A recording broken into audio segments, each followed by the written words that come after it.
بسم الله الرحمن الرحيم. يا أيها النبي إذا طلقتم النساء فطلقوهن لعدتهن وأحصوا العدة واتقوا الله ربكم لا تخرجوهن من بيوتهن ولا يخرجن إلا أن يأتين بفاحشة مبينة وتلك حدود الله ومن يتعد حدود الله فقد ظلم نفسه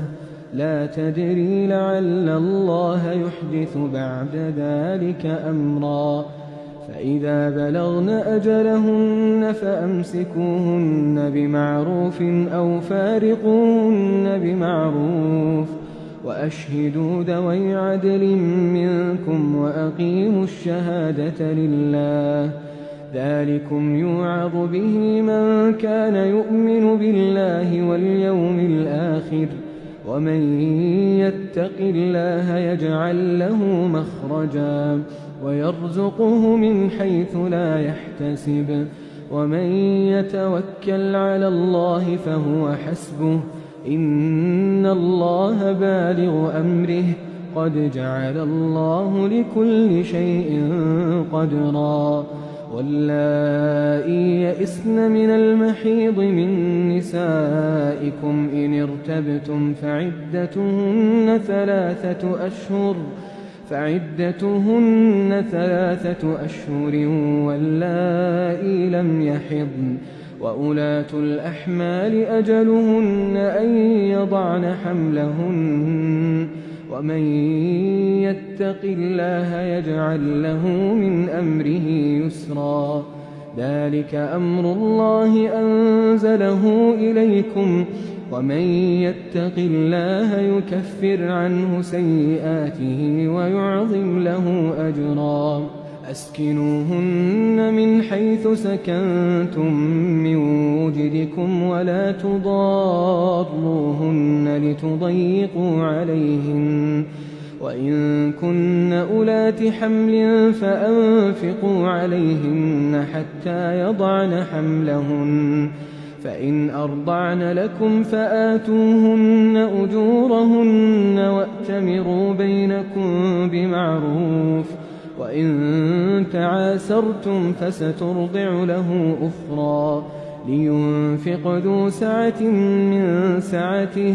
ومن قدر عليه رزقه فلينفق مما آتاه الله لا يكلف الله نفسا إلا ما آتاها سيجعل الله بعد عسر يسرا وكأي من قرية عتت عن أمر ربها ورسله فحاسبناها حسابا شديدا وعذبناها عذابا نكرا فذاقت وبال أمرها وكان عاقبة أمرها خسرا أعد الله لهم عذابا شديدا فاتقوا الله يا أولي الألباب الذين آمنوا قد أنزل الله إليكم ذكرا رسولا يتلو عليكم آيات الله مبينات ليخرج الذين آمنوا وعملوا الصالحات من الظلمات إلى النور ومن يؤمن بالله ويعمل صالحا يدخله جنات تجري من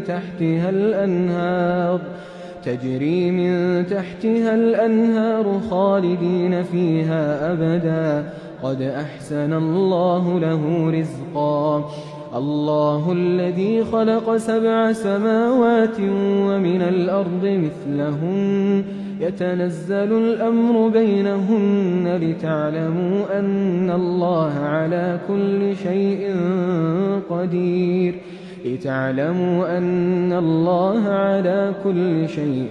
قدير وأن الله قد أحاط بكل شيء علما.